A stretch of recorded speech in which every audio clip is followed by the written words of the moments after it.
তখন তুই শরীয়তের লাইনে শুনবে না মারিফতের লাইনে শুনবে? জুনায়েদ বাগদাদি কয় যে আগে শরীয়তের লাইনে শুনবো, কারণ শরীয়ত হম দুনিয়াত তামামি হাকিকত সে মুহাম্মদ কা গুলামি। শরীয়ত করে মারিফত হাকিকত যাই কিছু বলো না কেন, এইগুলি মুহাম্মদ সাল্লাল্লাহু আলাইহি ওয়াসাল্লামের আনুগত্য নবীর তরিকা বাস্তবায়ন ছাড়া অন্য কিছুই তুমি খুঁজে পাইবে না। এই জন্য আগে শরীয়তের লাইনে শুনতে চাই। আল্লাহ সামনে সত্যি বলে জুনাইদ তাইলে শুন, শরীয়তের লাইনে আমি আগে বলতেছি।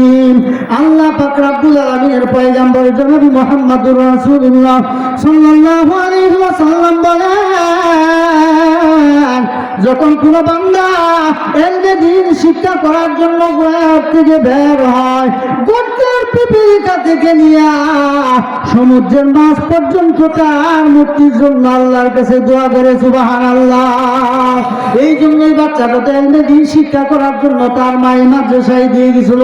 তার উদাহরণ স্বরূপ জুনাইদ, তোমাকে বলে আমাদের সরকারি দো আলম যুগল শ্রেষ্ঠ পয়গম্বর সকল নবীদের সরদার আকাই নামদার মদিনা তাজদার জনাবে মুহাম্মদুর রাসূলুল্লাহ সাল্লাল্লাহু আলাইহি ওয়াসাল্লাম যখন মক্কা থেকে মদিনায় হিজরত করবেন, কাফিরদের অত্যাচারে অতিষ্ঠ হয়ে মক্কা থেকে মদিনায় হিজরত করার জন্য আল্লাহ নির্দেশ দিয়েছিলেন। ওখানে যখন যাবেন তখন আবু বকরকে পাইছিলেন আর বলছিলেন, আবু বকর হয়তোবা মক্কায় আর বেশি দিন থাকা যাবে না, আমাদেরকে মক্কা থেকে মদিনায় হিজরত করা লাগতে পারে, আর হিজরতের একমাত্র সাথী হবে তুমি, আমার সাথে তুমি আবু বকর। সুবহানাল্লাহ। আল্লাহ রাসূল যেদিন থেকে আবু বকরকে এই কথা বললেন, এই দিন থেকে আবু বকর নবীজির জন্য দিনের বেলা বিভিন্ন জিহাদে দিন প্রচারের স্বার্থে ঘুরে, আর রাত্রের বেলা ফুটলা সামান গুছায়া কাঁধে লইয়া দরজার পাশে ফিট ঠেক লাগায়া দাঁড়ায় থাকে। সুবহানাল্লাহ। 6 মাস আগে বলছিলেন, যেদিন নবী ঘরের মধ্যে হযরত আলী কাফিররা চতুর্দিক দিয়ে নবীকে ঘেরাও করে বেষ্টনী করে রাখছে, এই মুহূর্তে আল্লাহ পাক রব্বুল আলামিন জিবরাইলের মাধ্যমে নবীকে জানায় দিলেন, ও পয়গম্বর, কাফিরদের আগে আপনাকে হত্যা করবে, আপনাকে দুনিয়াতে বিদায় করার জন্য আপনার ঘরকে বেষ্টনী করছে। আপনি এক কাজ করে এক মুষ্টি বালু হাতে দিয়া ঘরের বাহির দিকে নিক্ষেপ করেন, নিক্ষেপ করলে দেখবেন যে প্রত্যেকটা কাফির বেঈমানের চোখে দেয়া পড়বে। জিবরাইলের পক্ষ থেকে যখন বালু দিয়েছে, নবী এই কোরআনের আয়াত পড়ে যখন ফুটে বাহিরের দিকে ফিকে মারছে, নিক্ষেপ করছে, প্রত্যেকটা কাফেরের চোখের মধ্যে দেয়া পড়ছে। আর হযরত আলীকে বলছে যে আমার কাছে কাফির বেঈমানদের অনেক মাল সম্পদ আমানত হিসাবে গচ্ছিত রাখা আছে, তুমি আমার বিছানায় আমার চাদর মুড়ি গায়ে দিয়া শুয়ে থাকো, আর কাফির বেঈমানরা আসলে তাদের প্রত্যেকের মালের মধ্যে নাম লেখা আছে, এগুলি তাদের হাতে ফিরাইয়া দিয়ে দিও। হযরত আলী বলতেছে, ইয়া রাসূলুল্লাহ, ইয়া হাবিবাল্লাহ, আমি যদি আপনার চাদর মুড়ি গায়ে দিয়ে আপনার বিছানায় শুয়ে থাকি, কাফির বেঈমানরা আমি আলীকে মুহাম্মদ মনে করে আমাকে হত্যা করবে, এতে আমার অসুবিধা নাই। আমি আলীর জীবনের বিনিময় হলে আমার পয়গম্বর যদি বেঁচে যায়, এতে আমার জীবন ধন্য। এইরকম ভাবে আলী শুয়ে বসে নবীজি যখন বাইর হয়, তারা সত্য যখন বালু পড়ছে, এই একটার আগে আরেকটা বান্দা কাফির বেঈমান একটার আরেকটা ধরে এই আব্দুল কুদ্দুস কেন্দ্রে যাইতেছে তো ধর, এই ধরে সবাই বাইরে তারা আলু ভর্তা বানাইছে। এইদিকে আল্লাহ রাসূল সাল্লাল্লাহু আলাইহি ওয়াসাল্লাম নিরাপদে যাইয়া ওই রাত্রির অন্ধকার আবু বকরের বাড়িতে যাইয়া ডাকে, আবু বকর। আবু বকর গভীর রজনীতে নবীজি একটা শুধু ডাক দিছে, আবু বকর বলে, লাব্বাইক ইয়া রাসূলুল্লাহ। আল্লাহু আকবার। আল্লাহ রাসূল সাল্লাল্লাহু আলাইহি ওয়াসাল্লাম বলেন, ও আবু বকর, আজকে থেকে সুদীর্ঘ 6 মাস আগে বলেছিলাম যে মক্কা থেকে মদিনায় কাফির বেঈমানদের অত্যাচারে অতিষ্ঠ হয়ে হিজরত করা লাগতে পারে আবু বকর, আর এই হিজরতের সঙ্গী হবে একমাত্র তুমি আবু বকর। এরপরে কোনো মোবাইল নাই, টেলিফোন নাই, কোনো চিঠির আদান প্রদান নাই, কোন দিন যাবো এমন কোনো খোঁজ খবর আমি তোমাকে সংবাদও দেই নাই। একটা ডাক দিয়ে দিয়েছি, গভীর রজনীতে এসে একবার শুধু আবু বকর বলেছি, বকরের ডাকে কেমনে সাড়া দিলাম? আবু বকর চোখের পানি ছেড়ে বলে, ইয়া রাসূলুল্লাহ, ইয়া হাবিবাল্লাহ, আজকে থেকে সুদীর্ঘ 6 মাস আগে আপনি যখন বলেছিলেন ও বকর কাফির বেঈমানদের অত্যাচারে অতিষ্ঠ হয়ে মক্কা থেকে মদিনায় হিজরত করা লাগতে পারে, তুমি আবু বকর আমার হিজরতের সাথে ইয়া রাসূলুল্লাহ, ইয়া হাবিবাল্লাহ, খুদার কসম করে বলি, ওই দিন থেকে আমি আবু বকর আজ পর্যন্ত আমার এই ফিট বিছানায় লাগায় দেখি নাই।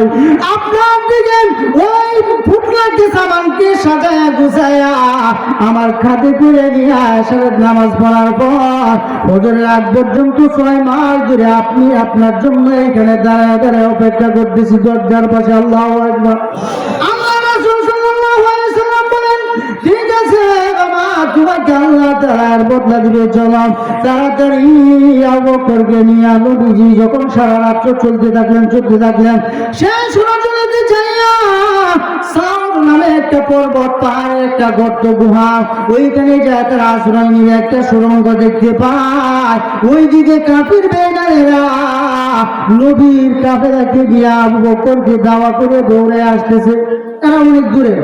এই নবীজি যখন সাউর পর্বতের গুহার পাশে যাইলেন, যে এখন শেষ রজনী, এখন তো রাত্র ফর্সা হয়ে যেতেছে, অন্যান্য লোক খুঁজ পেয়ে যায়, আমাদের খবর যদি দেয়া দেয় এই কাফির বেঈমানরা আমাদেরকে পাকড়াও করবে, আমরা আর মদিনায় যেতে পারবো না।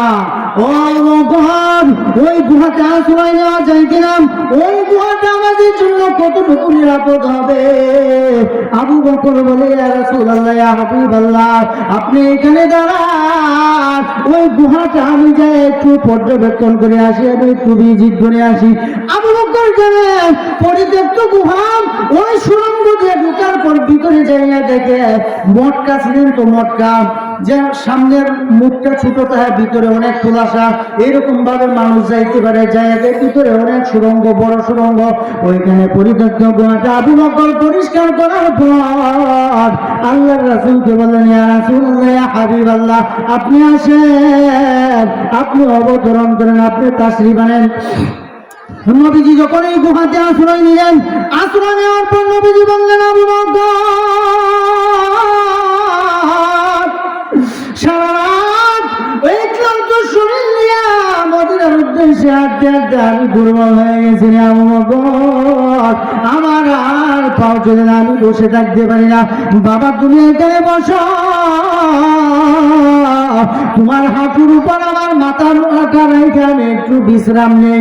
নবীজি হযরত আবু বকরের এই উরুর উপর মাথা রেখে যখন ঘুমায় গেলেন, আর আবু বকর এখানে বসা অবস্থায় দেখলেন যে এই যে সুড়ঙ্গ, ভিতরে ঢোকার পর গুহার ভিতরে দেখেন শত শত গর্ত।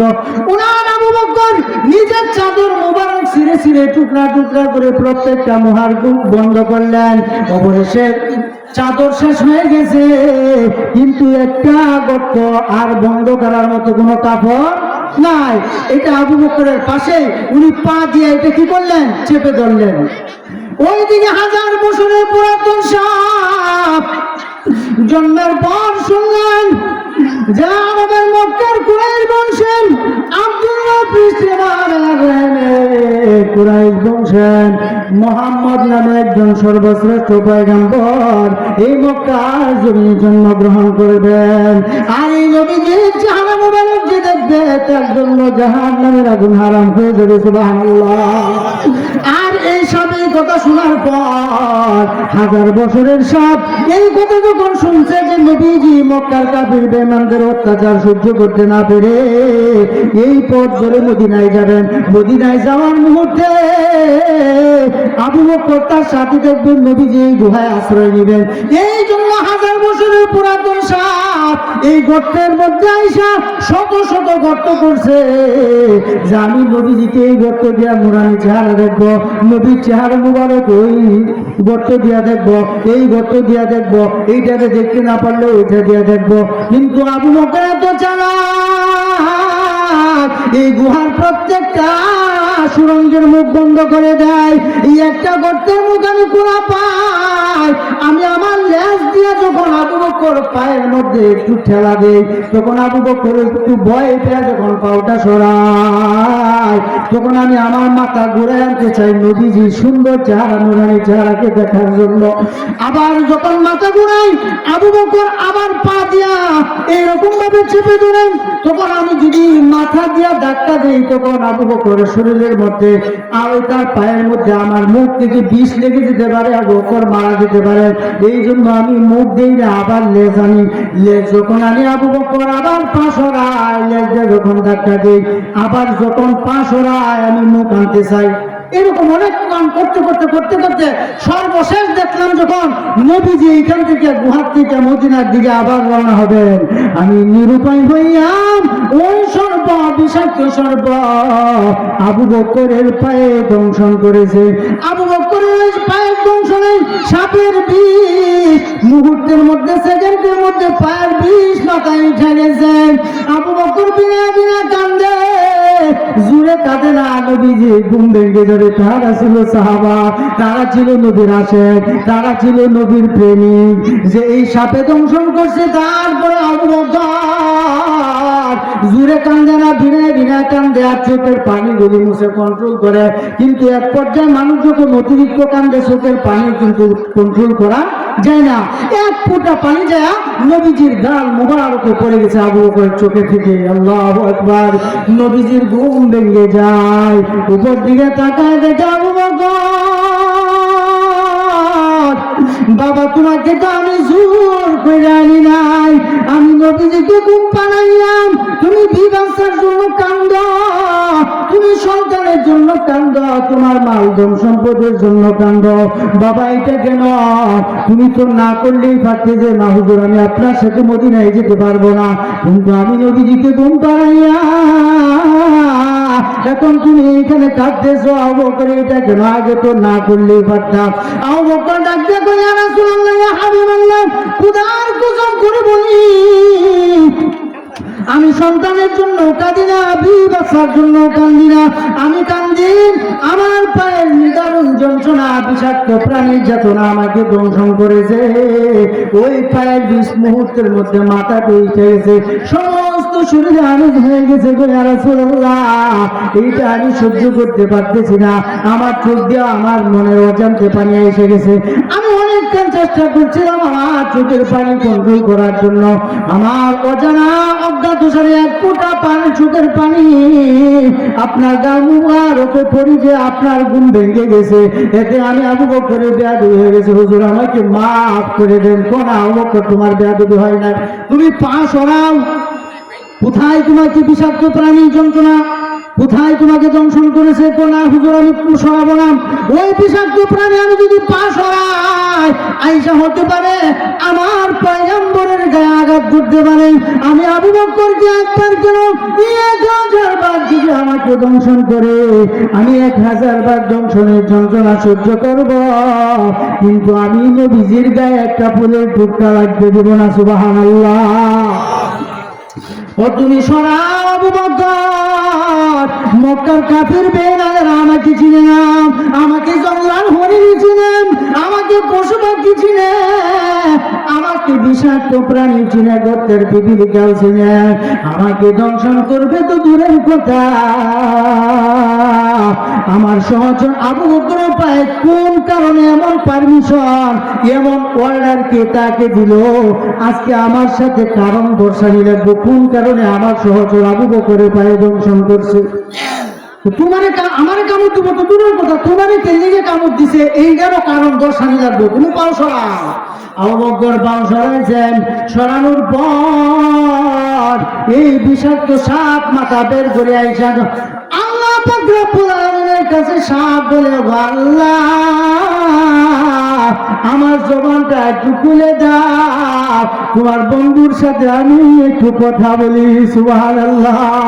আল্লাহ পাক রব্বুল আলামিন সাপের জবান খুলে দিলেন।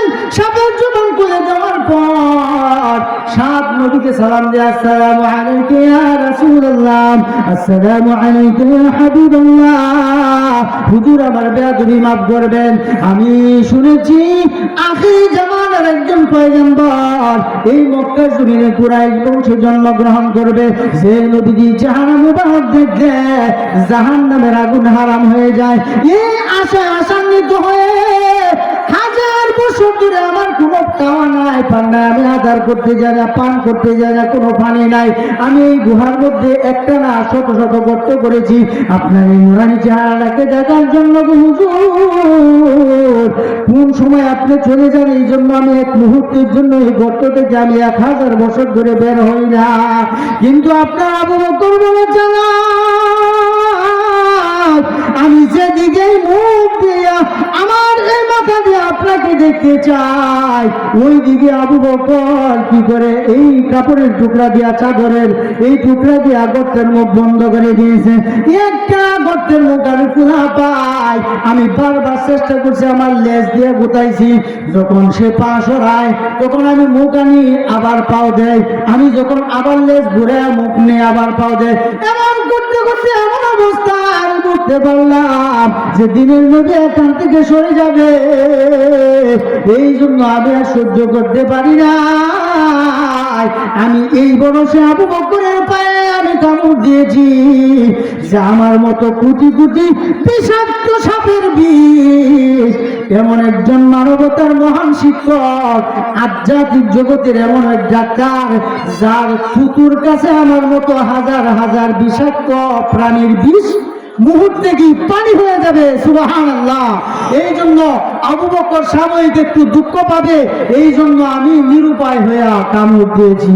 নবী জীবনের আমাকে না দিতে থাকতাম, আবু বকর, নবী জীবনে আবু বকর তুমি পাও সরাও, পাও সরানোর পর যখন সাপ বেরিয়ে আসলো, সাপের সাথে নবীজির কথা হয়, তখন নবীজির মুখ থেকে একটু মুবারক দিয়া বিসমিল্লাহ বলে ক্ষত স্থানে লাগাই দিতে দেরি, সেকেন্ডের মধ্যে আবু বকরের সমস্ত শরীরের বিষ পানি হয়ে গেছে। সুবহানাল্লাহ।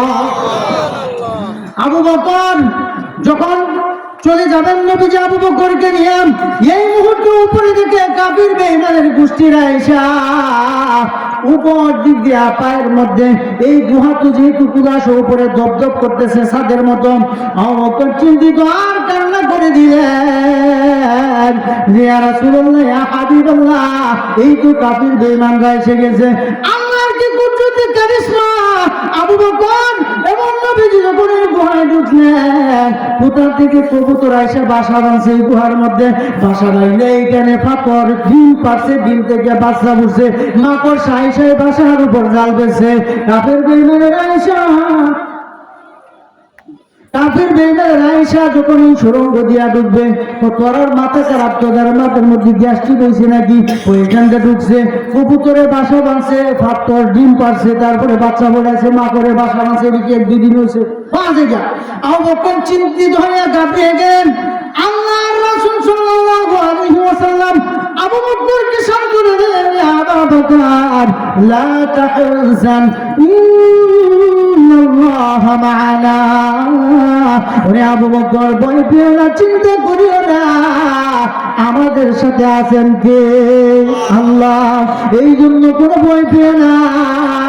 ওই সময় ওই আল্লামা সাররে সত্যি বলতেছে, ও জুনাইদ, আবু বকর মরিয়া যাওয়ার কথা, কিন্তু সর্বশ্রেষ্ঠ সরকারি দোয়া মাঠে বান্দার মদিনায় কথা জেদার জনাব মুহাম্মদুর রাসূলুল্লাহ সাল্লাল্লাহু আলাইহি ওয়াসাল্লামের সাথে ছাত্র হয়ে মক্কা থেকে মদিনায় যখন হিজরত করার সময় গুহাতে আশ্রয় নিলেন, এই বিষাক্ত প্রাণী সর্প দংশন করার কারণে এই সময় মারা যাওয়ার কথা, কিন্তু গর্তের পিপিলিকা, প্রত্যেকটা লক্ষ লক্ষ পিপিলিকা আল্লাহর দরবারে সাজদায় পড়িয়া গেছে। এই পিপিলিকার দোয়া কবুল করার কারণে আল্লাহ পাক রব্বুল আলামিন আবু বকরকে জীবিত রাখছে, মারে নাই। সুবহানাল্লাহ। এইরকম ভাবে সন্তান যখন নদীর পানিতে সকালবেলা পড়ছেন, বিকালবেলা আসরের টাইম, মাগরিবের আগে আসরের পরে জাগার সন্তান মাজাঘাট থেকে আনছে মরবে, এই সন্তান যখন পানিতে পড়ছে, নদীর কোটি কোটি মাছ